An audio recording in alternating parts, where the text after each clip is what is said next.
Okay, सो आज हम करेंगे रेटिना। आई की कितनी लेयर्स हैं? इफ समबडी कैन रिकॉल, कितनी लेयर्स हैं आई की? ये बहुत बेसिक सी बात है, जब टीचर्स पूछ लेते हैं तो आता नहीं होता तो दे गेट एंग्री कि आपको इतनी बेसिक बात नहीं आती थी। आई की कितनी लेयर्स हैं? 3 लेयर्स हैं। और रेटिना कौन सी वाली लेयर है?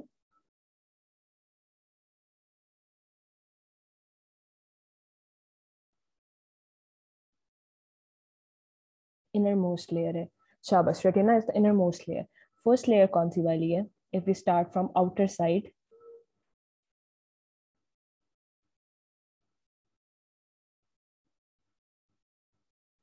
And then the second layer is, पहले होगी sclera, and then the second layer is cornea.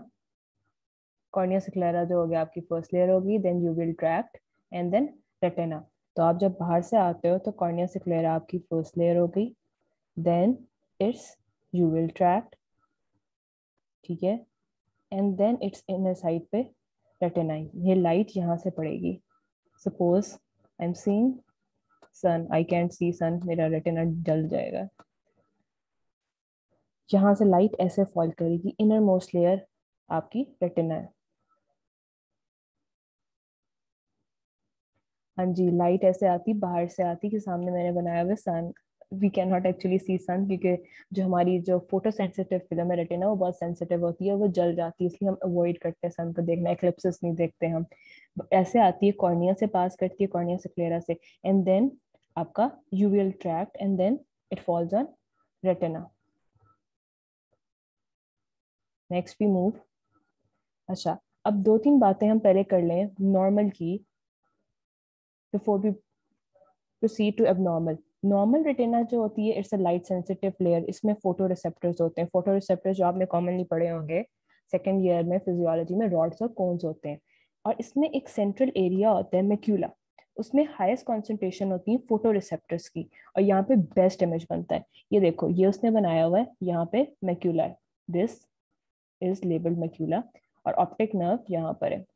Optic nerve head, उस पे वेसल्स आ रही हैं। देखा, ये अच्छा ब्राइट सा नजर आता है। ये हमें नॉर्मल रेटिना को कौन से इंस्ट्रूमेंट से देखते हैं हम? Which instrument is use to view a normal retina?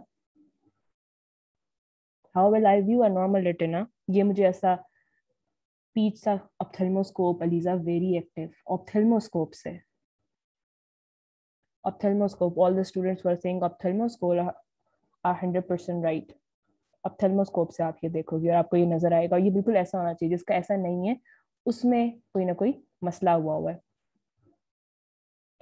अच्छा, अब हम आ जाते हैं, सी इधर दोबारा से उन्होंने लाइट बना के दिखाई है। लाइट कैसे जा रही है? ऑप्टिक नर्व पे ganglion, amacrine cells, bipolar cells. कितनी लेयर्स पढ़ी थी हमने हिस्टोलॉजी में रेटिना की? How many layers were there?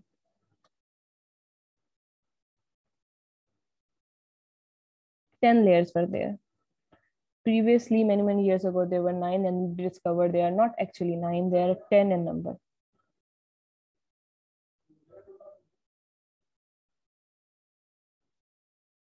Okay, give me a second.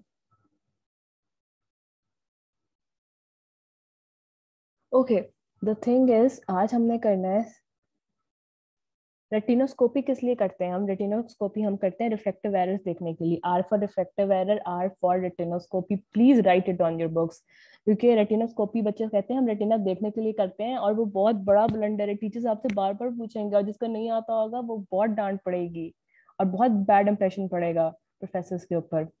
अच्छा, अब लेयर्स उसकी हैं 10, राइट? अब उनकी nerve supply, sorry blood supply हमने पढ़नी है आज। ब्लड सप्लाई आर्टरी करनी है, सेंट्रल रेटिनल आर्टरी ऑक्लूजन, और ये ऑकुलर इमरजेंसी है। इसको मेडिकल एंड ऑकुलर इमरजेंसी है, फौरन से पहले ट्रीट करना है।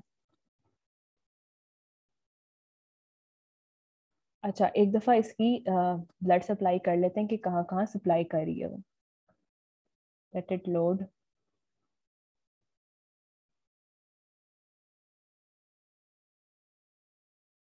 अच्छा, क्या कॉन्सेप्ट है आपका कि जो 10 लेयर्स हैं, 10 को सेम आर्टरी सप्लाई करी है, और आर्टरी ब्रांच किसकी है?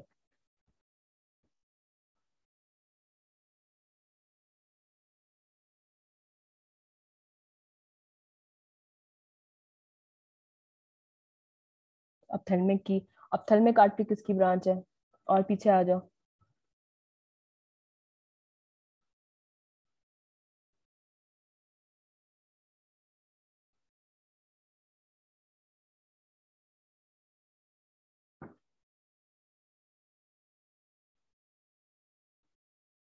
Internal carotid. इंटरनल कैरोटिड किसकी ब्रांच है? Very good, very good, all of you who remember it, very good, I am very impressed.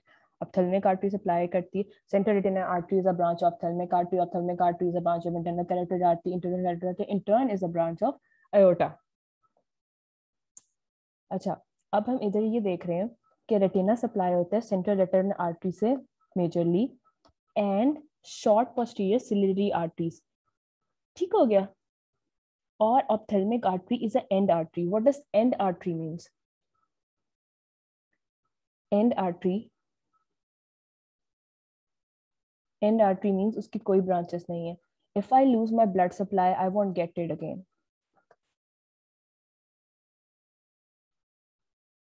No other blood side, कोई एनास्टोमोसिस नहीं होगा, सब खत्म हो जाएगा if I lose it again. It's very important, that's why. अच्छा, अब एक इसमें बात बतानी है कि जो सेंट्रल आर्टरी ट्रेवल करती है ऑप्टिक नर्व के साथ एंटर होती है, और वो स्क्लेरा के साथ एंटर होती है, सॉरी स्क्लेरा को तोड़ के अंदर एंटर होती है।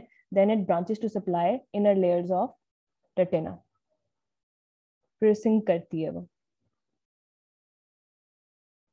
अच्छा, और कहाँ से करती है ये, ओक्लूजन कहाँ से होती है, ये भी बहुत इंपॉर्टेंट पॉइंट है।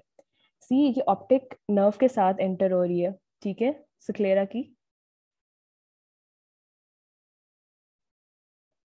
ब्लड सप्लाई मैंने अभी तक की नहीं है, we are doing blood supply, wait एक सेकेंड, इसको डायरेक्ट करते हैं। Okay, it's on direct now.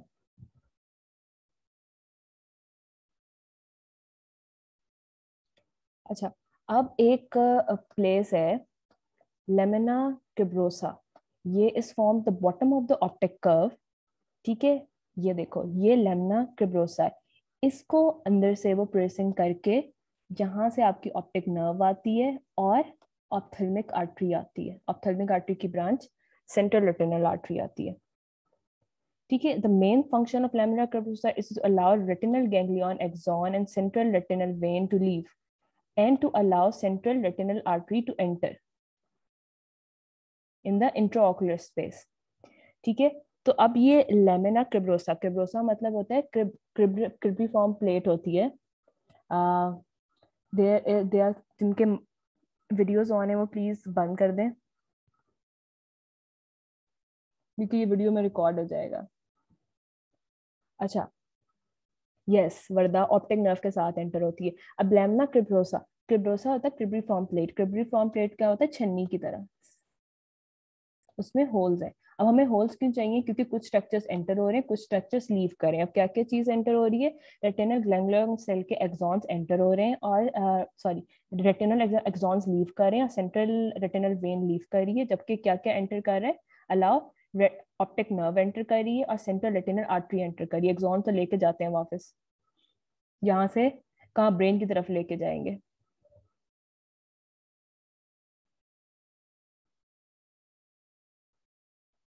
It's not a bony part. I mean bony part कैसे हो सकता है? इट्स सीध, लेमिना है, लेमिनर लेयर है, इसके अंदर होल्स हैं।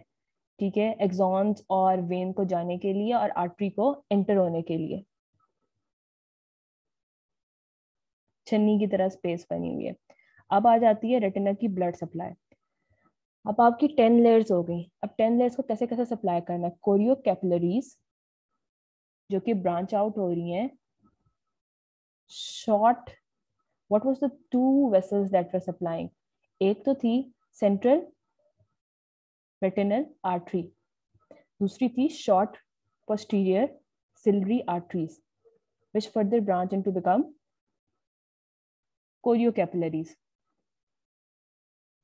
अच्छा, अब रेटिना के जो है रेटिनल पिगमेंट एपिथेलियम है, रोड्स कौन है, एक्सटर्नल लिमिटिंग मेम्ब्रेन है, आउटर न्यूक्लियर मेम्ब्रेन है, वो कोरियो आउटर न्यूक्लियर मेम्ब्रेन से याद रखना है, वो सप्लाई कर रही है कोरियो कैपिलरीज तक। फिर आउटर प्लेक्सी फॉर्म पे कोरियो कैपिलरीज खत्म हो जाती हैं और सेंट्रल रेटिनल आर्टरी स्टार्ट हो जाती है। तो इसकी ड्यूल ब्लड सप्लाई है।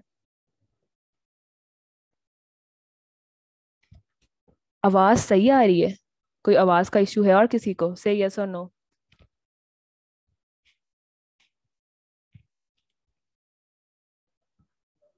अच्छा, किसी को कोई इशू नहीं है आवाज का सिवाय एक्सेप्टेबल?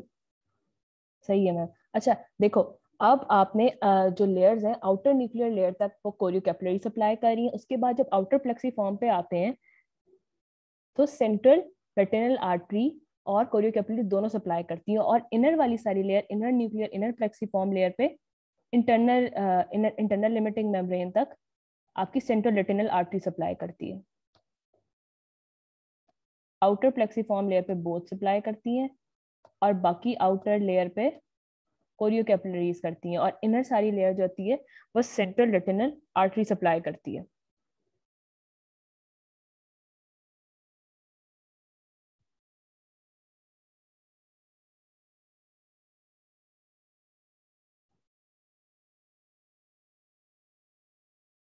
अच्छा, अब आप लोगों को नॉर्मल दिखाया था रेटिना की पिक्चर, इसमें क्या एबनॉर्मेलिटी नजर आ रही है? इसको आइडेंटिफाई करो।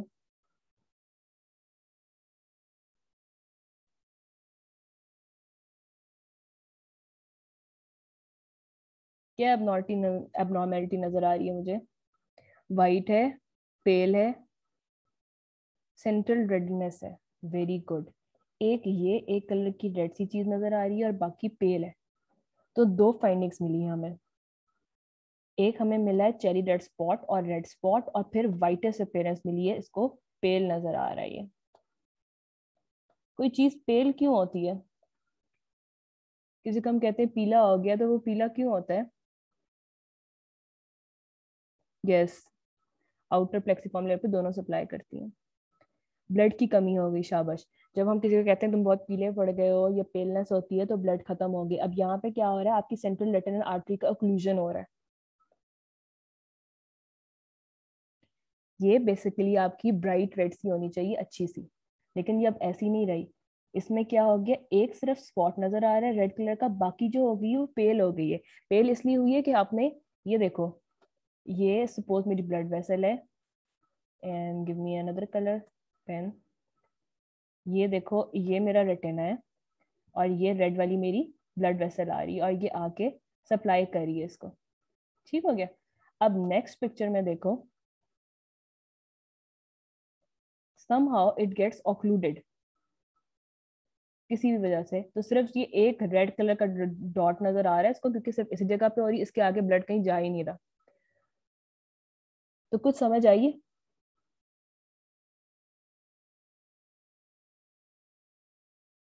एक ही सेंट्रल रेटिनल आर्टरी थी, इट वाज एंड आर्टरी, वो ब्लॉक हो गई है। आगे कुछ बस एक चेरी डेड स्पॉट उसकी ब्लॉकेज का नजर आ रहा है, सिर्फ एक। ये देखो, ये चेरी डेड स्पॉट सिर्फ एक नजर आ रहा है, और बाकी कुछ भी नहीं है, उसको कोई सप्लाई नहीं आ रही।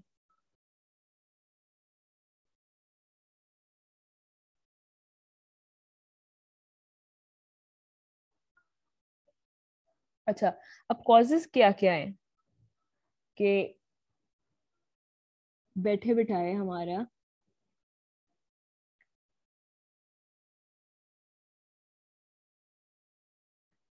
Yes cherry red spot macula पे है। चेरी रेड स्पॉट बना क्यों है?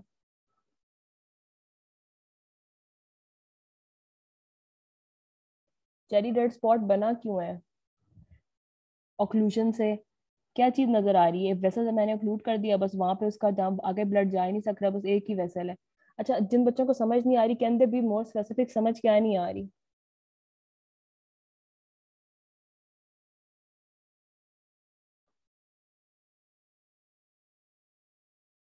अच्छा, इटियोलॉजी इज कॉजेस। ठीक हो गया। Causes, causes. अब इसकी दो इंपॉर्टेंट कॉजेस हैं, थ्रोम्बस और एम्बोलिज्म। आर्टरी ओक्लूजन की क्या कॉजेज होती हैं जो पैथो में करके आए हैं हम?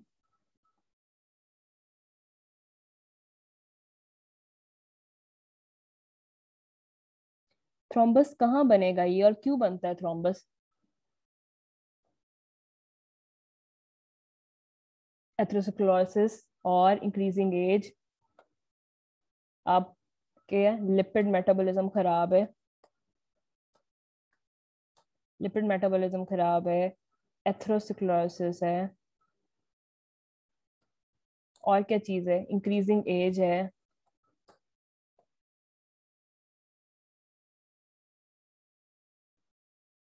सिकल सेल एनीमिया है, very good, very good, the student who said me that, very good, increase in cholesterol, lipid metabolism खराब हो गया, ओबेसिटी, वेरी गुड। फातिमा सुल्तान ने मुझे एक बहुत अच्छी कॉज मिली जो बाकियों ने नहीं भेजी। भी बात है थ्रोम्बस, ये कहाँ पे बनेगा, डायबिटीज इज वेरी गुड। अच्छा, अब ये थ्रोम्बस बनेगा किस जगह पे, मेरी लेग में थ्रोम्बस होता है तो डीबीटी कॉज होती है, अब ये थ्रोम्बस कहाँ पे बन रहा है, अगर मेरे लंग्स में थ्रोम्बस बनता है, ठीक है, लेमिना क्रेब्रोसा पे बनेगा, कहाँ से एंटर हो रही थी, ये एंट्री पॉइंट पे बनेगा थ्रोम्बस। थ्रोम्बस कहाँ बनेगा, पॉइंट कौन सा होगा इसका, लेमिना क्रेब्रोसा, क्योंकि लेमिना क्रेब्रोसा से ही वहां पे ब्लड सप्लाई एंटर हो रही थी। ब्लड सप्लाई रेटिना में एंटर कैसे हो रही थी, कौन सी जगह से हो रही थी, जो हाईलाइटेड पॉइंट था लेमिना क्रेब्रोसा से, और जो छन्नी की तरह स्पेस थी जिसके अंदर से सुराख करके वो निकल रही थी सक्लेरा में से। और इस छन्नी में से और क्या क्या निकल रहा था, आर्टरी जा रही थी, वेन वापस आ रही थी, एक्सॉन्स वापस आ रहे थे मैसेज लेके। इज इट क्लियर, लेमिना क्रेब्रोसा से क्या क्या जा रहा था और वापस आ रहा था, जा क्या रहा था उसमें, आर्टरी जाती है, ऑप्टिक नर्व जाती है, वापस एक्सॉन्स आते हैं मैसेज लेके रेटिना से, और वेन आती है। अच्छा, एम्बोलिज्म भी हो सकता है, कहीं और आपका थ्रोम्बस बना और वो ट्रेवल कर गया, ठीक है। अच्छा, बच्चों ने सारा कुछ आइडेंटिफाई कर लिया था कि इंटरनल कैरोटिड की ब्रांच है, तो एयोर्टिक रीजन में या कैरोटिड की जो थ्रोम्बस बनेंगे वो ट्रेवल करके यहाँ पे जा सकते हैं, ट्रेवल करते हैं ना ये thrombus. Again it's patho and I think it's very easy कि थ्रोम्बस आपका ट्रेवल करके आ गया। ये टू मेजरली कॉज है, इनके नीचे थ्रोम्बस डेवलप होने की कॉजेज लिखनी, increasing age, obesity, diabetes, I forgot to write diabetes but you have to do it. अब ये प्रेजेंट कैसे करेगा, जो पेशेंट आएगा वो चेरी रेड स्पॉट तो आप देख के बताओगे, चेरी रेड स्पॉट तो नहीं, अभी तो इंस्ट्रूमेंट यूज ही नहीं किए, पेशेंट आके बताएगा क्या क्या हो गया, भाई उसकी ब्लड सप्लाई हो गई है खत्म आंख की, तो ब्लड सप्लाई खत्म हो गई है तो फिर कैसे होता है, विजन लॉस हो जाएगा, वेरी गुड। जब किसी चीज को आप ब्लड सप्लाई, जब मेरे हाथ को ब्लड सप्लाई नहीं जाती तो वो एट्रोपी कर जाता है, खत्म हो जाता है उसका फंक्शन, इस्कीमिक पेन होगी, यस, इस्कीमिक पेन होगी, I think it is painless.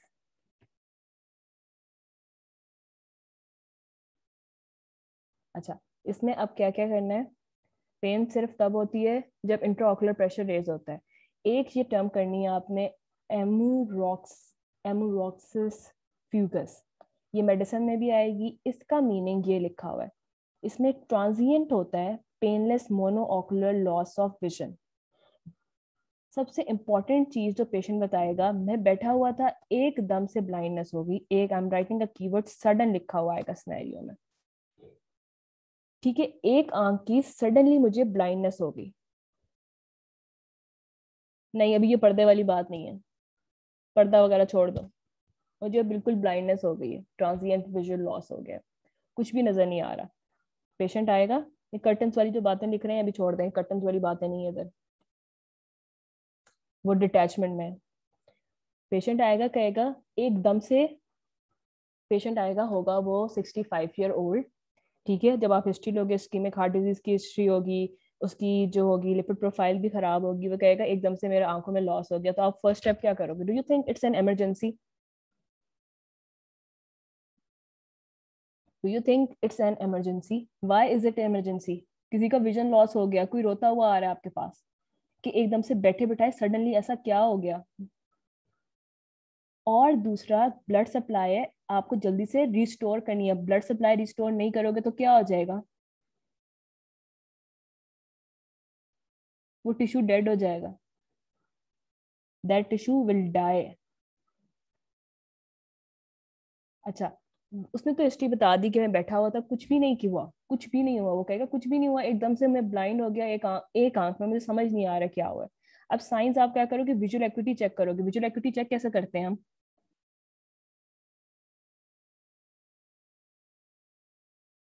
स्नैनल से, जब आप स्नैनल पे दिखाओगे वो कहेगा मुझे क्या नजर आ रहा है, उसको कुछ भी नजर नहीं आएगा स्नैनल चार्ट पे, ठीक है, इतना लॉस होगा कि सिर्फ उसको जब आप पहले आप स्नेल पे बिठाते हो, जब स्नेलन नजर नहीं आता फिर आप क्या करते हो? उसके बाद आप उससे पूछते हो ये उंगलियों से दो नजर आ रहे हैं या तीन नजर आ रहे हैं, हैंड मूवमेंट से, वेरी गुड। फिर आप उसको परसेप्शन ऑफ लाइट पे ले आते हो, तो इतना लॉस हो गया कि उसको ना उंगलियां तक नजर नहीं आ रही, सिर्फ लाइट थोड़ी सी नजर आ रही है। इतना प्रोफाउंड लॉस हो गया। प्रोफाउंड मीन्स डीप, इतना स्वेयर लॉस हो गया, इतना ज्यादा हो गया कि परसेप्शन ऑफ लाइट तक चला गया है। तीसरी कैटेगरी पे हम पहुंच गए हैं। लाइट, सिर्फ उसको लाइट नजर आ रही है, उसको कोई इमेजेस नहीं बन रहे, कुछ समझ नहीं आ रही। प्यूपल डायलेटेड है उसका, to absorb maximum. Also why is pupil dilated?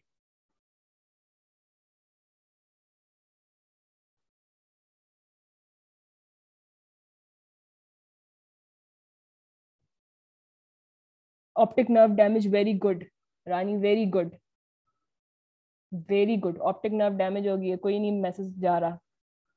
वहीं पे लेमिना क्रिब्रोसा का इंपॉर्टेंट पॉइंट था कि वहां पे जब आया है तो वहीं से वहां पे एडीमा होगा ऑप्टिक डिस्क का, और वो प्रेस करेगा ऑप्टिक नर्व के ऊपर। अब फंडस में क्या फाइंडिंग आएगी? ठीक है, फंडस में फाइंडिंग आएगी पेल वाइट अपीयरेंस ऑफ डिस्क। ये होगी बिकॉज पेल कोई चीज क्यों होती है? नो और less blood supply. Cherry red spot क्यों होगा मैक्यूला पे? यह सारे पीडी हो जाएगा। चेरी रेड स्पॉट क्यों होगा? बहुत सारे अभी स्टूडेंट्स ने मुझे लिख के भेजा है चैट में कि उनको चेरी रेड स्पॉट समझ नहीं आया। फौजिया, हम रेटिना कर रहे हैं, रेटिना में हम सेंट्रल रेटिनल आर्टरी ओक्लूजन कर रहे हैं। चेरी रेड स्पॉट क्यों नजर आ रहे हैं हमें? वही एक ही आपने वेसल ब्लॉक करवाई है, उस ब्लॉक का उसका मुंह पे यहाँ पे नजर आ रहा है। ये देखो चेरी रेड स्पॉट क्यों नजर आ रहा है। ये देखो, ये आपकी रेटिना है, ठीक हो गया। रेटिना पे अब एक नुक्ता नजर आ रहा है, पीछे से वेसल आती है, ठीक है, वो ऐसे करके ब्रांच आउट करती है। लेकिन अब आपका क्या हो गया? लेमिना क्रिब्रोसा पे ही ब्लॉक हो गया। ठीक है, लेमिना क्रिब्रोसा पे ही ब्लॉक कर दिया, तो छन्नी जहां से एंटर कर रही है उसके बाद यहाँ पे एक पॉइंट, सिर्फ एक ही पॉइंट नजर आ रहा होगा, चेरी डेड स्पॉट। हाँ, डायलेटेड बहुत इंपॉर्टेंट है, डायलेटेड की रीजन कराती हूँ अभी। अच्छा, अब नैरोइंग ऑफ रेटिनल आर्टरीज हो जाएगी। या तो पूरा चेरी रेड स्पॉट नजर आ जाएगा, या फिर उसमें आपको ब्लड स्लो होता हुआ नजर आ जाएगा क्योंकि ऑब्स्ट्रक्शन आ गई है। कैटल ट्रकिंग नजर आ जाएगी। कैटल ट्रकिंग हमने फॉरेंसिक में भी पढ़ा था, जब बंदा one of the science of death है कि उसकी आंखों में जब चेक करते थे रेटिना में देखते थे, तो कैटल ट्रकिंग नजर आती थी, इफ समबडी कैन रिमेम्बर, कि सेगमेंटेशन ऑफ ब्लड वेसल होती थी। डू यू रिमेम्बर कि उसमें क्या, उसमें क्या, जब आप मर जाते हो तो तब ब्लड सप्लाई खत्म हो जाती है, तो वहां पे भी कैटल ट्रकिंग नजर आई थी। अभी ये जिंदा बंदे में नजर आ रही है हमें। जिंदा बंदे में इसलिए नजर आ रही है क्योंकि उसकी ब्लड सप्लाई उस जगह की खत्म हो गई है। अच्छा, उसके बाद क्या होगा? जब ब्लड सप्लाई खत्म हो जाएगी तो उसके बाद एट्रोपिक चेंजेस होंगे। व्हाट डू यू थिंक, कितना टाइम लगता है एट्रोपिक चेंजेस आने में? अगर आपसे कोई पूछे student please tell me signs of central retinal artery occlusion, तो आप क्या लिखोगे? आपने चेरी रेड स्पॉट बता दिया, पेल डिस्क बता दी, कैटर ट्रैकिंग बता दिया, उसकी विजुअल एक्यूटी बता दी। अच्छा, प्लीज टेक अ नोट कि एट्रोपिक चेंजेस एटलीस्ट 3 मंथ्स लगेंगे। अगर आपको मिलते हैं तो उसका मतलब 3 मंथ से लॉस हुआ हुआ है। एट्रोपिक चेंजेस फॉरन नहीं आएंगे। जब आप देखोगे, अगर आपको विद इन 1 आवर बंदा आ जाता है, विद इन 30 मिनट्स आपके पास हॉस्पिटल में आ जाते हैं, कहते हैं कि मेरी विजन लॉस हुआ है, तो आपको कोई एट्रोपिक चेंजेस नहीं मिलेंगी, लेकिन डिस्क वाइट हुई होगी, चेरी रेड स्पॉट नजर आ रहा होगा। Is it clear? Atrophic changes का आपने साथ मेंशन करना है कि it takes 3 months to develop. अब दोबारा से पिक्चर कर लेते हैं। सी, ये चेरी रेड स्पॉट है, and some of the students are very right कि मैक्यूला पे नजर आएगा। What was the importance of macula? Macula हमारा प्लेस है जहाँ पे सबसे ज्यादा फोटो रिसेप्टर्स थे और सबसे ब्राइटेस्ट इमेज बन रहा था।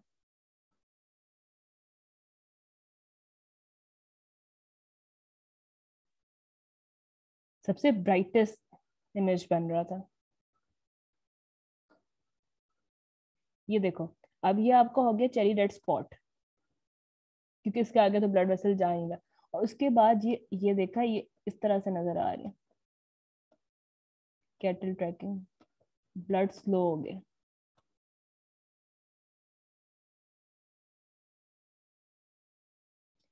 चेरी रेड समझ क्यों नहीं आ रही? ये देखो दोबारा से, ये हो गया आपका रेटिना, ठीक है। ब्लड वेसल आती है आपकी पीछे से, लेमिना क्रिब्रोसा को सिक्लेरा की जो है मैक्यूला पे होता है ना ये, और फिर ये इधर उधर ब्रांचेस आउट करती, सप्लाई करती, रेड हो जाता है आपका इसलिए। अब जब आपको हो गया ऑक्लूजन थ्रोम्बोसिस की वजह से, तो ये पीछे से आई लेकिन आगे सप्लाई नहीं कर सकी, एंड आर्टरी थी, ठीक है। तो बस फिर एक डॉट ही नजर हुआ, लगा हुआ नजर आ रहा है, क्योंकि उसके आगे तो ब्लड हमने जाने से रोक दिया। एक पाइप है ना, पाइप, पाइप में से ऐसे छिटक रहे हो आप सारा, उस पाइप का मैंने मुंह ही बंद कर दिया, तो बस पाइप में से आप एक सुराख देख सकते हो, चेरी रेड स्पॉट। इस चेरी रेड स्पॉट क्लियर, एक पाइप में से रेड रेड कलर की चीज आ रही है, वो ब्लड है, क्योंकि ये फ्रेश है, it will slowly become paler, and you can see cherry red spot नजर आ रहा है, ये फॉरन नया नया है, उसके बाद फिर भी बहुत पेल हो जाएगा, एट्रोपिक चेंजेस भी नजर आनी चाहिए, but it takes months. Central, अच्छा, अब आपने इन्वेस्टिगेशंस कौन कौन सी करनी है डायग्नोसिस के लिए? आपने स्नेलन चार्ट करना है, ठीक हो गया, आपने स्नेलन चार्ट उठा के उसे चेक किया, लेकिन स्नेलन चार्ट पे मुझे कोई फाइंडिंग आएगी? कैटल ट्रैकिंग बढ़ता है, इफ यू रिमेंबर फोरेंसिक में हमने की थी, जब बंदा मर जाता है तो हम उसकी आइज में देखते हैं तो कैटल ट्रैकिंग नजर आ रही थी, क्योंकि ब्लड सप्लाई इसकी खत्म हो जाती है। अब अब ये जिंदा बंदा है, इसमें कैटल ट्रैकिंग नजर आ रही है, इसका मतलब है आई में ब्लड नहीं जा रहा। यस, हमें स्नैनर पे कोई नहीं आएगा, इतना ज्यादा ब्लड लॉस हुआ पड़ा है कि हमें हमें दोबारा फिर hand motion, HM I am writing, hand motion करना पड़ेगा कि 2 उंगलियां नजर आ रही हैं, 3 उंगलियां नजर आ रही हैं, वो भी पता नहीं नजर आता है कि उसको नहीं। फिर हम आ जाएंगे LP पे, जो कि लाइट परसेप्शन है, इसको कंप्लीट लिख देना, आई एम सॉरी। उसके बाद हम प्यूपिली ड्राइट रिफ्लेक्स करेंगे। कल मैंने pupillary rapid rapid relative pupillary afternoon defect भेजा था, कितने लोगों ने वो वीडियो देखी है? उसमें क्या चीज अफेक्टेड होती है? सेंसरी पाथवे अफेक्टेड है। ब्लड सप्लाई आपने नर्व को रोक दी है, तो आपको लगता है कि आप कोई मैसेजेस लेके जाएगा ब्रेन के पास इंटरप्रेट करने के लिए? कोई मैसेजेस नहीं जा रहे, आफ्टरन सप्लाई खराब हो गई उस आंख की,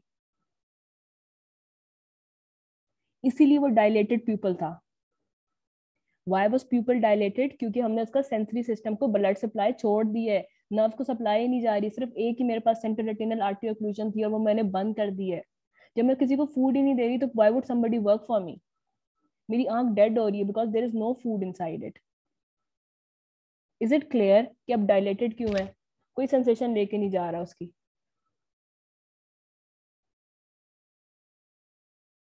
वाई इज पीपल डायलेटेड? पहले पीपल डायलेट करने के लिए ये देखो, आई होती है ना, let me draw an eye, ये देखो blue eyes, I will draw blue eyes, ये मेरा पीपल है, ये मेरी आई है। I will take a torch, मैंने यहाँ पे लाइट डाली, अब मेरा पीपल जो होना चाहिए था वो स्मॉलर होना चाहिए था, कंस्ट्रिक्ट करना चाहिए था, नहीं क्यों नहीं हो रहा ये? पहले क्या करता है, आपकी लाइट डालती है रेटिना पे, ठीक है, अंदर जाती है, वहां से ऑप्टिक नर्व आपका ब्रेन की तरफ सिग्नल लेके जाती है, वो पूरा pathway, I send that whole pathway, वो आपने पाथवे याद करना है। फिर उसके बाद आपको सिग्नल आता है टू कंस्ट्रिक्ट इट। अगर सिग्नल एफरेंट पाथवे काम ही नहीं कर रहा, ब्रेन को सिग्नल जा ही नहीं रहा, तो कंस्ट्रिक्शन होगी नहीं, लाइट से हमारा रेटिना डैमेज होता रहेगा। उसके बाद ये तो इन्वेस्टिगेशन ऑप्थेल्मोस्कोप तो सबने स्टूडेंट्स ने शुरू में आइडेंटिफाई कर लिया था, हम ऑप्थेल्मोस्कोप देखेंगे टू सी द फंडस। और उसके बाद there is student in the chat, उसने कहा कि भाई फंडोस्कोपी हम क्यों नहीं करेंगे? सो ऑप्थेल्मोस्कोप और फंडोस्कोपी में क्या फर्क होता है? नर्व इसलिए खराब होगी क्योंकि आपने उसकी ब्लड सप्लाई बंद कर दी है। यस, आर्टरी ऑक्लूड हो गई है, आपने उसको सप्लाई करना बंद कर दिया है। सेम होते हैं, यस वेरी गुड, सेम होते हैं, नो डिफरेंस। मैं दोबारा यहाँ पे लिख देती हूँ क्योंकि मुझसे स्टूडेंट ने अभी पूछा है चैट में कि फंडोस्कोपी, फंडोस्कोपी फंडस ऑप्थेल्मोस्कोप से या फंडस देखते हो, fundoscopy is another name for ophthalmoscopy. तो परेशान नहीं होना, बोथ आर सेम थिंग्स। अच्छा, उसके बाद अब हम थोड़ी सी नई नई इन्वेस्टिगेशन करते हैं, वो तो बहुत बेसिक्स थी। नई इन्वेस्टिगेशन है ओसीटी, ऑप्टिकल कोहेरेंस टोमोग्राफी। अच्छा, there is another student asking slit lamp पे आपने क्या देखना है? हमने कॉर्निया वगैरह देखना है। इट्स लाइक ऑप्थेल्मोस्कोपी से बेटर नजर आएगा। अच्छा, ऑप्टिकल कोहेरेंस टोमोग्राफी ओसीटी में क्या आएगा आपको? एम्बोलिक प्लैक नजर आएगा at optic nerve head. Optic nerve head पे क्यों नजर आएगा एम्बोलिक प्लैक? क्या इसके पीछे फिजियोलॉजी है जो अभी हमने 2 मिनट पहले की थी?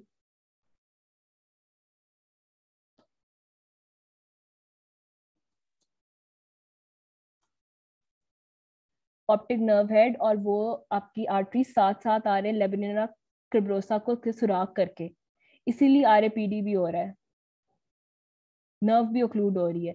उसके बाद एंजियोग्राफी करेंगे हम, फंक्शनल फ्लोरेसेंस एंजियोग्राफी। ठीक है, एंजियोग्राफी करेंगे। एंजियोग्राफी क्या आप देखते हो?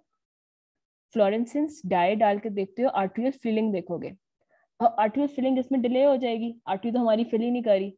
और कभी कभी फ्लोरेसेंस जो है चमक नजर नहीं आएगी due to retinal oedema. OCT repeat कर दें, ओसीटी में दोबारा कराती हूँ।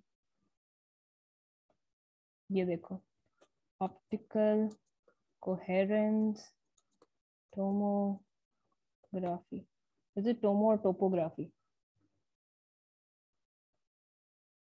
FFA is functional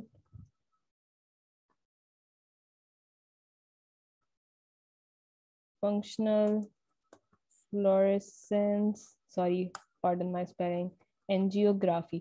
एंजियोग्राफी में क्या होता है? फ्लोरेसिस डाई डाल के ना देखते हो कि ब्लड वेसल की फिलिंग कितनी हो रही है। टोमोग्राफी ही है। थैंक्स। अच्छा, इसमें क्या होता है, या आप ब्लड आप डाई इंजेक्ट करते हो, फिर देखते हो कि जहां जहां ब्लड वेसल जा रही होगी वहां वहां इल्यूमिनेशन हो रही होगी। ठीक हो गया। लेकिन हम हमारी तो ब्लड वेसल कोई जा ही नहीं दी, यहीं पे रुक गई है, तो आपको लगता है कि इल्यूमिनेशन हो रही होगी? इसमें कोई भी नहीं हो रही, डिलेड आर्टरी फिलिंग होगी।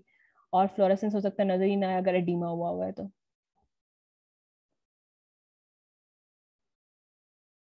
उसके बाद आप करोगे ERG, जिसको इलेक्ट्रोरेटिनोग्राफी कहते हैं, उसमें बी वेव डिमिनिश्ड होगी।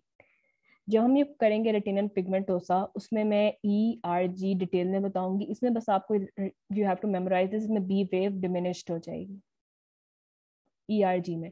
अच्छा, अब एडवांस OCT 3D इमेज कैसे आता है? ये देखो, अभी आपको ऑन द सरफेस ये तो बिल्कुल ठीक लग रहा है, ये नॉर्मल है, इसमें कोई चेरी डेड स्पॉट कुछ नहीं है।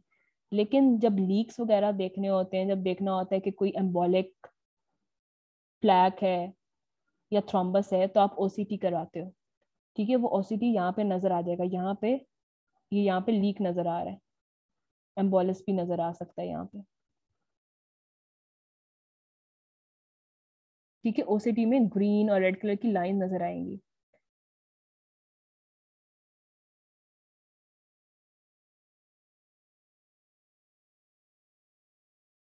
लेयर्स नजर आती है रेटिना की, जो 8 लेयर्स है उनमें जहां तक ब्लड सप्लाई जा रही है वो एक्टिव है, अलाइव है। ठीक हो गया। इसमें क्या होता है, ऑप्टिकल कोहेरेंस टोमोग्राफी जो होती है, is an advance I scan which help detection of diabetes, glaucoma और मैकुलर डिजेनरेशन। यहाँ पे बेसिकली मैकुलर डिजेनरेशन होगी, जो हम देख रहे हैं किस हद तक हो गई है OCT में, due to blockage of blood supply. FFA भी करते हैं। इसमें कोई लीक नहीं हो रहा, लीक होगा रेटिनल डिटैचमेंट में। आई एम जस्ट शोइंग कि आपको ऐसी पिक्चर नजर आएगी ग्रीन कलर की। ठीक है, इसमें आपको पता चल जाएगा कि किधर किस हद तक मैक्यूलर डिजेनरेशन हो गई है लेयर्स की, वो ग्रीन नहीं रहेंगी।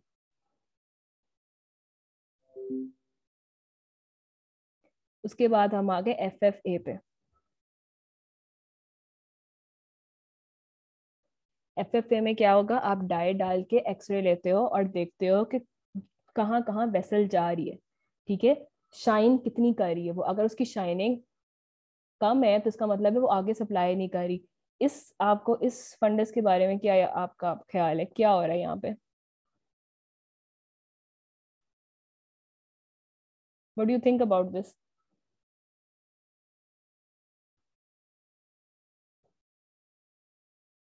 यहाँ पे जो है ना इसकी फ्लोरेसेंस नजर आ रही है मुझे, यहाँ पे ये सारी फ्लोरेसेंस, और यहाँ पे नजर आ रही है, और बाकी जगह पे फ्लोरेसेंस है ही नहीं।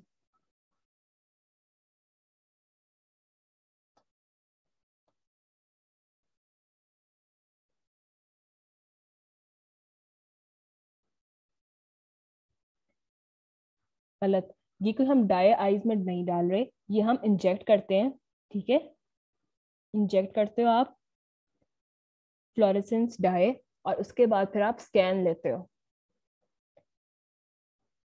हाँ, इसका मतलब है आरटी इंक्लूड होगी, आरटी आगे जा ही नहीं रही। अच्छा, ये सिर्फ जरूरी नहीं है हम यहाँ की करें आई की, हम बाकी किसी भी बॉडी पार्ट की भी कर सकते हैं, ठीक है? आरटी में हम डाई डालते हैं और उसके बाद हम देखते हैं कि आरटी जहां जहां जाएगी वहां पे अगर नहीं आगे जा रही होगी तो फ्लोरेसेंस नजर ही नहीं आएगी, भाई रुका पड़ा है आगे, ब्लॉकेड है, वो वहीं पे रुक जाएगा। अब आपको लगता है कि ये जो अगर ये पूरा है आपका रेटिना तो हर जगह पे रेड ये होनी चाहिए थी, ये सिर्फ इतनी सी जगह पे क्यों है? यहाँ पे क्यों नहीं है फ्लोरेसेंस? यहाँ पे क्यों नहीं? यहाँ पे कोई ब्लड सप्लाई नहीं है, यहाँ पे कोई, मुझे तो कोई ब्लड सप्लाई नहीं लग रही, यहाँ पे तो कुछ भी नहीं है, ये क्यों नहीं इल्यूमिनेट हो रहा? Do you think this is damage retina? Yes, इसका मतलब आरटी ओक्लूडेड है। यस, इसका मतलब आरटी ओक्लूडेड है। Very good. यहाँ पे क्यों नहीं सप्लाई है? सिर्फ यही इसी जगह पे हाफ इसके क्वाड्रेंट में सप्लाई है, अगर तो इतनी सी सप्लाई है, बाकी जगह पे क्यों नहीं है?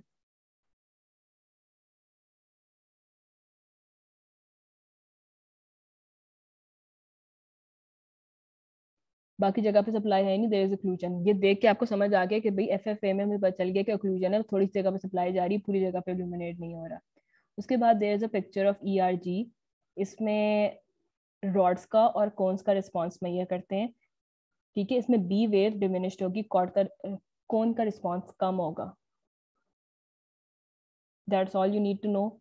ईआरजी को हम दोबारा करेंगे रेटिना पिगमेंटोसा के साथ। अच्छा, उसके बाद जो चेरी रेड स्पॉट है वो सिर्फ उसमें नहीं होता, सेंट्रल रेटिनल आर्टरी एक्लूजन में, वो और चीज़ों में भी होता है, and this is very important. और इन्होंने जो पिक्चर दी हुई है पेल डिस्क की जिसमें चेरी रेड स्पॉट नजर आ रहा है, ये देखा पेल कितनी गंदी एट्रोपिक डिस्क बनाई हुई है।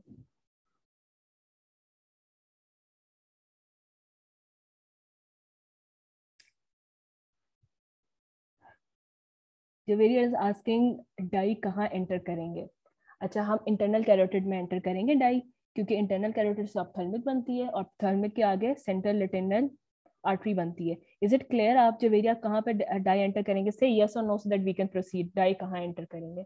इसीलिए ब्लड सप्लाई का शुरू में कराया था कि कैरोटिड से, इंटरनल कैरोटिड आर्टरी से पहले एओर्टा होता है, इंटरनल कैरोटिड के अब आगे क्या होगा? ऑप्थेल्मिक बन रही थी, ऑप्थेल्मिक के बाद क्या बन रही थी? सेंट्रल रेटिनल आर्टरी बन रही थी।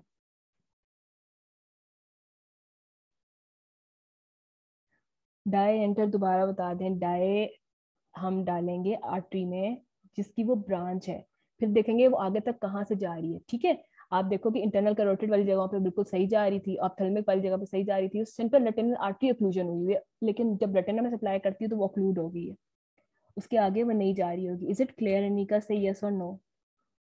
आप डाई डाल के फॉलो करते हो फिर आर्टरी को कि कहाँ कहाँ तक जा रही, कहाँ ब्लॉक हुआ हुआ है। अच्छा, ये इंपॉर्टेंट है, cherry red spot on retina, it's very important. और ये डीडी आपको मेमोराइज करने के लिए ऐसे करने, cherry trees, cherry red spot, cherry trees, cherry से central retinal artery occlusion, tree से टेसेस डिजीज, नेवर से Niemann Pick disease, G for Gaucher disease, T for trauma. अच्छा, अब ये तीनों क्या चीजें हैं? सेकेंड ईयर में हमने की थी ये मेटाबॉलिक डिसऑर्डर्स है।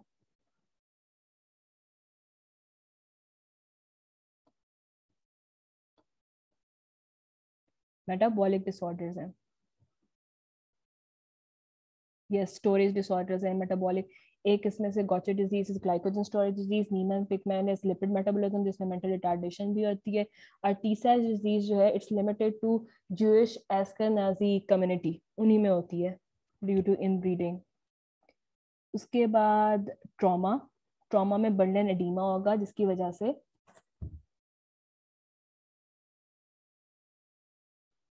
रेटिना की लेयर्स डैमेज हो जाएंगी और चेरी रेड स्पॉट बन जाएगा। अच्छा, अब कोई बंदा हमारे पास आया है,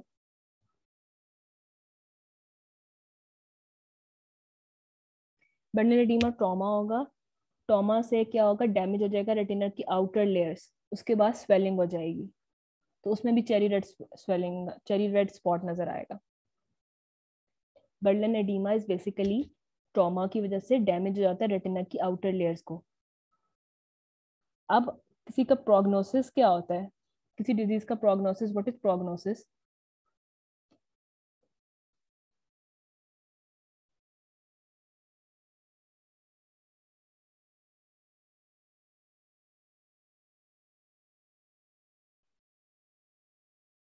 ठीक होने के कितने चांसेस हैं, ठीक हो गए कितने चांसेस हैं कि अब मैं अंधी होके आया है जो बंदा, या मैं ओपीडी में, और I am obese, I am 65 year old, fatty person with history of ischaemic heart disease. अब पता चलेगा कॉज ऑफ ऑब्स्ट्रक्शन क्या है, मेरा मेटाबॉलिक डिसऑर्डर हुआ हुआ है, एम आई ओबीज, मेरी इस्केमिक हार्ट डिजीज है, क्या है कॉज, क्या ऑब्स्ट्रक्शन की। फिर degree of obstruction, degree of obstruction हम कहाँ से देख रहे थे, इंस्ट्रूमेंट FFA से। अगर डिग्री ऑफ ऑब्स्ट्रक्शन कैरोटिड में ही बन गया तो मेरी नीचे से सप्लाई ऊपर नहीं जा रही, पहले भी बन सकता है। उसके बाद लेंथ ऑफ टाइम, कितने टाइम बाद, यूजुअली 4 आवर्स के अंदर आपको अगर ट्रीटमेंट नहीं करोगे तो वह परमानेंट ब्लाइंडनेस हो जाती है। अच्छा, इसमें लिखा हुआ है irreversible damage to neural tissue after 90 minutes, this could be an MCQ, और ट्रीटमेंट आप 4 आवर्स तक दे सकते हो। अब ट्रीटमेंट क्या है, ट्रीटमेंट है जब आपका हार्ट ब्लॉक होता था ड्यू टू एथरोस्क्लेरोसिस, तो हम क्या करते हैं, नॉर्मली हम क्या ट्रीटमेंट करते हैं? अच्छा, डिजीज रिवर्स के कितने चांसेस है, आपने पेशेंट को ऐसे काउंसिल करना है कि हम आपकी देखेंगे कि कॉज ऑफ ऑब्स्ट्रक्शन क्या है, कितनी हद तक हो चुकी है ऑब्स्ट्रक्शन और कितना टाइम गुजर गया, उसके बाद ही हम बता सकते हैं कि आपके रिवर्सल के कितने चांसेस हैं। शाबाश पे जो डायलेटर देते थे, वेरी गुड। और क्या देते थे हम किसी को एथरोस्क्लेरोसिस हुआ और इसकी ब्लॉक हो, एक वेजो डायलेटर देते थे, और क्या देते थे हम? स्टेटिन्स दे रहे हैं, वेरी गुड। अगर ये तब होगा जब मैंने आइडेंटिफाई कर लिया है, स्टेटिन्स तब देंगे जब मैंने आइडेंटिफाई कर लिया कि हाइपरलिपिडीमिया भी है उसे।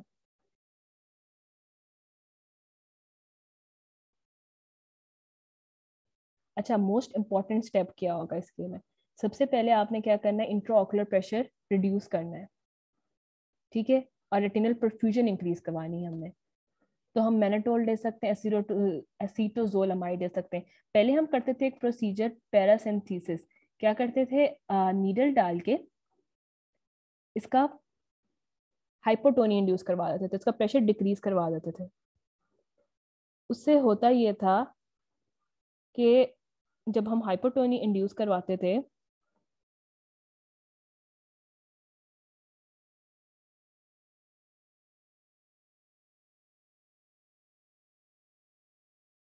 अच्छा जब हम हाइपोटोनी इंड्यूस करवाते थे तो रेटिनल परफ्यूजन इंक्रीज होती थी, लेकिन अब हम ये नहीं करते, क्योंकि जैसे ही आप नीडल डालते हैं उल्टा आई में इन्फेक्शन हो जाती है। एक तो पहले ब्लाइंडनेस हो सकती है, हम इन्फेक्शन नहीं इंड्यूस करवा सकते, अब हम नीडल डाल के कोई नहीं करते। पहला स्टेप हमने क्या करना है, रिड्यूस करना है इंट्राऑकुलर प्रेशर। सेकंड हमने क्या करना है, डिसलॉज करना है एम्बुलेंस को।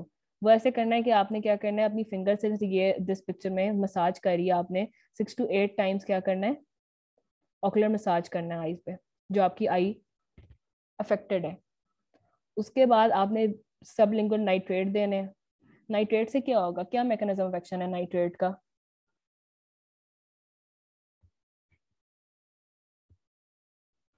नाइट्रेट का क्या मैकेनिज्म ऑफ एक्शन है?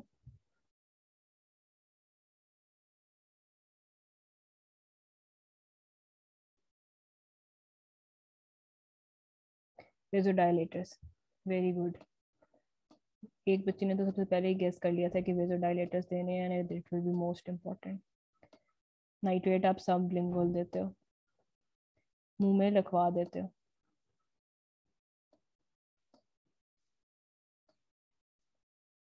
वेजोडाइलेट हम क्यों करा रहे हैं, कैन समबडी एक्सप्लेन मी, अभी मुझे वेजोडाइलेट कराने की क्यों जरूरत थी? शाबाश अहमद, वेरी गुड। नैरिंग हुई है। To restore perfusion, very good Anika. To increase circulation, very good, blood supply increase करवा रही है, उसका मुंह छोटा हुआ है। दिस इज पाइप, ठीक है, पाइप ब्लड सप्लाई लेके आ रहा है, यहाँ से किसी चीज ने इसको ऑब्स्ट्रक्शन कॉज कर दी, ये देखो येलो येलो ऑब्स्ट्रक्शन कॉज कर दी। तो अब मैं क्या करवा रही हूँ, वेजो डायलेटर करवा के इसको खुला करा रही हूँ कि प्लीज थोड़ा सा ब्लड तो चला जाए, otherwise I will go blind.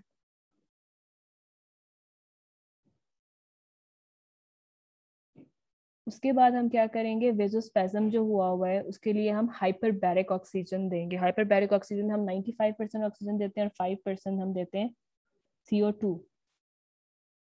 उसके बाद रेटिनल एडिमा रिड्यूस करने के लिए, एडिमा हम रिड्यूस करते हैं स्टेरॉइड देके।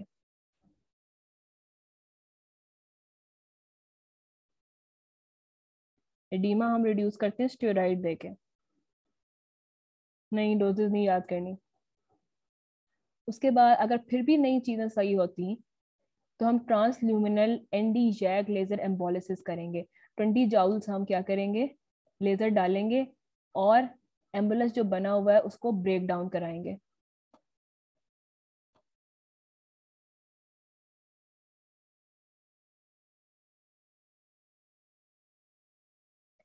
किसी और जगह भी जा सकता है, डिजोल्व भी हो सकता है और वो वहां से चला जाएगा। स्टेरॉइड से एडिमा कैसे ठीक होता है? Steroid is anti inflammatory. Anti inflammatory, anti inflammatory जब हम यूज करते हैं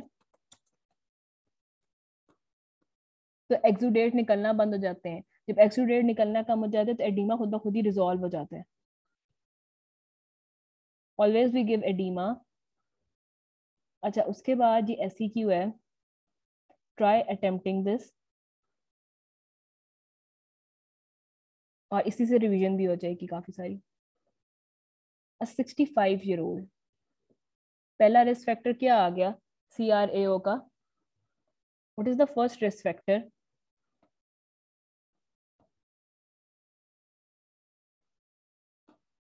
old age. Old age with known case of essential hypertension for last 25 years, also taking medicine for cardiac disease, ठीक है, second risk factor. She gives history of sudden, okay, this is very important, sudden painless loss of vision of her left eye for last 1 day. She also gives history of Amarox fugus for last 1 week. Her vision in the left eye is no light perception. Light perception से direct ophthalmoscopy shows pale optic disc, thread-like vessels, and cherry red spot.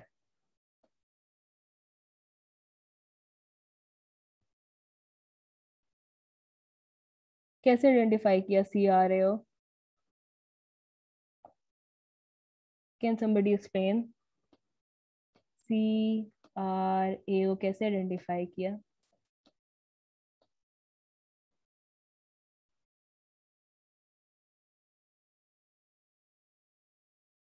Cattle trucking भी है इसमें, very good, very good. Cherry red spot बता दिया, cherry red spot में यही हो सकता है। अगर यहाँ पे पूछता सर्जन में मुझे वो कहता है कि एक तो उसने कहा आपका डायग्नोसिस बता दो, हिस्ट्री के मुताबिक तो उसका लगता है कि CRA हुआ है, ठीक है, but if another person ask you इसमें DD बता दो, इसमें DD लिखवाओ मुझे, एटलीस्ट आप इसमें मुझे बताओ इसके चेरी रेड स्पॉट के DD लिखवा दो, इसमें DD भी लिखवाओ मुझे। DD क्या है इसके? शाबाश, Tay-Sachs. What was the mnemonic? Cherry trees, cherry trees grow, never grow tall. तो पहले तो मैंने कर दिया CRA, तो मैंने अब DD में क्या लिखना है, मैंने Tay-Sachs, Woodland edema is rare, edema, Gaucher's disease.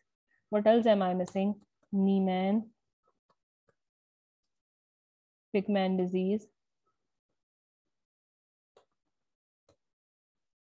अच्छा, उसके बाद वो पूछ रहा है पहले ये कर लेते हैं, 3 रेलिवेंट इन्वेस्टिगेशंस। इन्वेस्टिगेशंस कौन कौन सी कराओगे?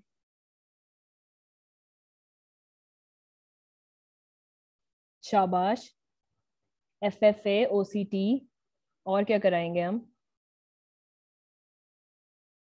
अच्छा देखो स्टूडेंट्स, इस सवाल में उसने जब लाइट परसेप्शन का आपको बताया विजुअल एक्यूटी, उसने 2 इन्वेस्टिगेशंस ऑलरेडी कर ली, इसलिए उसने 3 लिखा है, टोटल 5 थी। स्नेलन चार्ट उसने चेक किया, तभी आपको बता रहा है कि नो लाइट परसेप्शन है। दैट एप्थाल्मोस्कोपी भी करके बैठा हुआ है, ठीक है। उसने ये किया और उसने एमोरेक्स फ्यूगस भी बताया, सब कुछ ये करने के बाद। तो जो बच्चे कह रहे हैं OCT और FFA करेंगे, they are more right. Although UHS हमें कभी रिस्ट्रिक्ट नहीं करता, तो आप पहले स्नेलन चार्ट से लिखना शुरू करोगे। और although that is also been perform by, जो पर्सन ने आपको सिनेरियो दिया उसने ऑलरेडी भी परफॉर्म कर लिया, लेकिन फिर भी आप लिख दो क्योंकि करेक्ट ही है वो भी। OCT, FFA, ERG।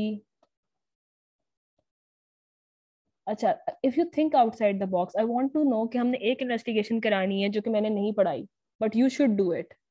I believe you should. क्या इन्वेस्टिगेशन है? Who is the genius among us जो बताएगा एक इन्वेस्टिगेशन जो मैंने नहीं बताई? नहीं, CT लैम्प छोड़ दो, छोड़ दो CT लैम्प। हिस्ट्री देखो इस बंदे की। नहीं, बीटा स्कैन छोड़ दो। नहीं नहीं नहीं नहीं, nobody is there, please try, I just want to see कि किसका ब्रेन एक्टिव है। try and see। Blood analysis क्यों करवा रहे हैं हम? कार्डिक डिजीज का क्या करना है? शानेदारा और lipid concentration, Nargis is very right. Lipid profile करवा लो प्लीज, यहाँ पे एक लिपिड प्रोफाइल भी लिख दो। आई वॉन्ट टू सी कि उसका क्या रिस्क फैक्टर है, कितना लिपिड इंक्रीज हुआ हुआ है, मैं उसको स्टेटिन दे के बेटर कर सकती हूँ बाद में। प्लीज लिपिड प्रोफाइल करवा लो। लिपिड प्रोफाइल उसकी खराब होगी तो आप जनरल सर्जन, जनरल फिजिशियन को, GP को रेफर कर दो। Okay, Nargis was sitting most actively here क्योंकि उसने सबसे पहले आइडेंटिफाई किया। अच्छा, उसके बाद आ जाओ इधर, give details of pupillary right reflex. अब इसका प्यूपिलरी राइट रिफ्लेक्स कैसा होगा? इसमें डिटेल लिखनी है और सारा एक्सप्लेन करना पड़ेगा, कौन सा पाथवे खराब है, RAPD होगा, पूरी डिटेल लिखनी है। RAPD आप क्या करते हो? फ्लैशिंग लाइट से चेक करते हो।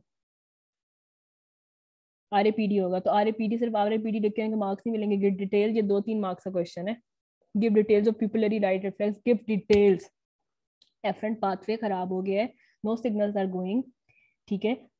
तो उस आई में जब आप लाइट शाइन करोगे तो डायलेटेड ही रहेगी, वो कोई कंस्ट्रिक्शन नहीं होगी। लेकिन जब आप दूसरी लाइट को पे लाइट दूसरी ऑपोजिट आई पे, इसकी राइट आई पे मारोगे, यहाँ पे लेफ्ट आई पे लिखोगे, आप लिखोगे left I has RAPD।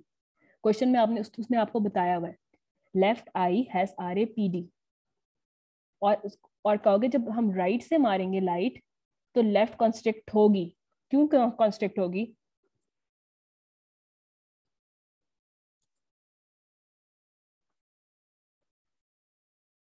Pupillary right reflex में इसका रिलेटिवली आफ्रेंट प्यूपिलर डिफेक्ट होगा, सेंसरी पाथवे खराब हो गया है, लेकिन इफ्रेंट इज इंटैक्ट।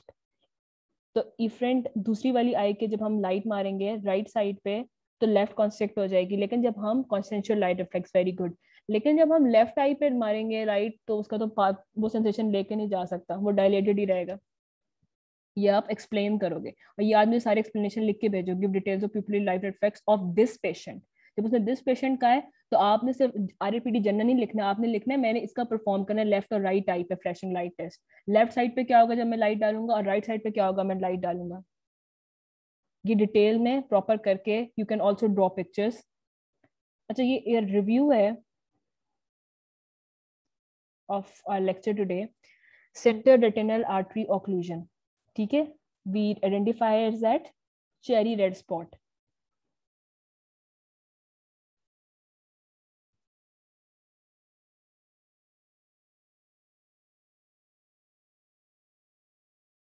नहीं, आपको सिर्फ जो फाइंडिंग होगी वो लिखनी है, लीजन कहाँ पर है आपने ये नहीं बताना। अच्छा, इसमें ये देखो central retinal artery red spot, इसकी क्लिनिकल साइंस क्या होंगे? सडन है, पेनलेस है, अब कंप्लीट लॉस ऑफ विजन हो गया है, रेटिना आपका पेल हो गया है, ठीक है, ये तो अट्रोपिक लग रहा है, ब्राउन सा हो गया है सडन। उसके बाद चेरी रेड स्पॉट आ गया है, ये देखो ये चेरी रेड स्पॉट, इसके आगे ब्लड जा ही नहीं रहा। मैनेजमेंट क्या करनी है आपने, इमीडिएटली करना है, ऑप्थेल्मोलॉजिस्ट को कंसल्ट करना है, ऑर्बिटल मसाज करना है क्लॉट को डिसलॉज करने के लिए, रिडक्शन करनी है आईओपी में एसिडोजोलमाइड मैनिटोल देने के लिए। पहले ज़माने में पैरासिंथेसिस करते थे कि इंट्राओकुलर को प्रेशर को कम करने के लिए इंट्राओकुलर कंटेंट को, जो फ्लूइड उसमें होता था उसको निकाल लेते थे, अब वो नहीं करते क्योंकि इन्फेक्शन होती है। और वेजोडाइलेटर्स देंगे हम, nitroglycerin, isosorbide. Is it clear?